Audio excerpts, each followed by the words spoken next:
Good morning. Welcome to my update to growing Hoyas the semi-hydro way. I said I would update this video, which has been pretty popular, if and when my Hoya samioensis would bloom. I believe I threw out the rotted base of this plant. I can't remember if it was January or February. So basically it hasn't been that long, a little bit over 6 months. Well, as you can see, samioensis is still looking really good. Lush, beautiful new growth, tender lime green leaves. Couldn't really look any healthier. Well, it has now bloomed for the first time down here. There are only 5 blooms. I don't know how visible they will be, but it bloomed nonetheless. This is a plant that when I was growing in soil I suffered with for over 3 years of various declines and starting over.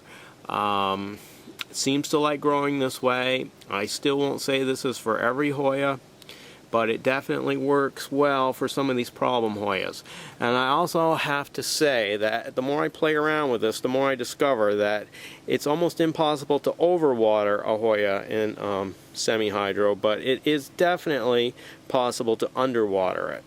This Hoya I am watering at least every day, sometimes twice a day. Now, that's great for an overwaterer like me, but if you're not home all the time, this method might not be for you. You can't really hurt them by overwatering them. Now I'm going to show you this Hoya David Cummingsiana, which I could never grow in soil. It has been growing now for 1.5 years in this method. It's absolutely lush, full of growth. It's covered with buds. It's got set of flowers here. It's getting ready to bloom from multiple places.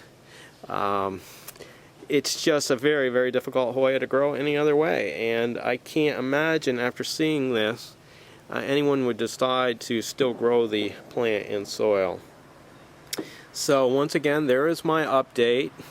The method still works extremely well for me on a number of Hoyas. I'm also experimenting on Hoya Lambie with it, and it's already showing some incredibly promising results on that plant.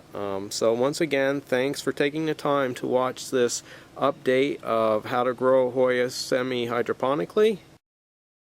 Hi, I'm back with an addendum to my little film. I neglected to say why I think that it's easy to underwater with the semi-hydro method.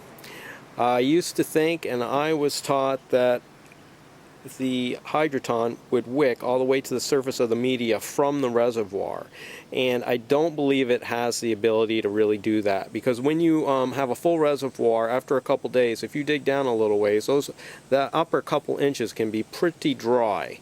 So I think if people are struggling with this method, it's probably because it is not getting watered enough. With true hydroponics, the surface and the media is sprayed many times a day with water, and I think that's why it's so successful. So as long as I continue with this semi-hydro, I am going to be watering a minimum of once a day, and I think it can produce results like this for pretty much everyone. But once again, it is easy to underwater using this method if you do not water often enough, at least until the roots find their way down into the reservoir. Then you may be able to get away with watering every 3-4 days.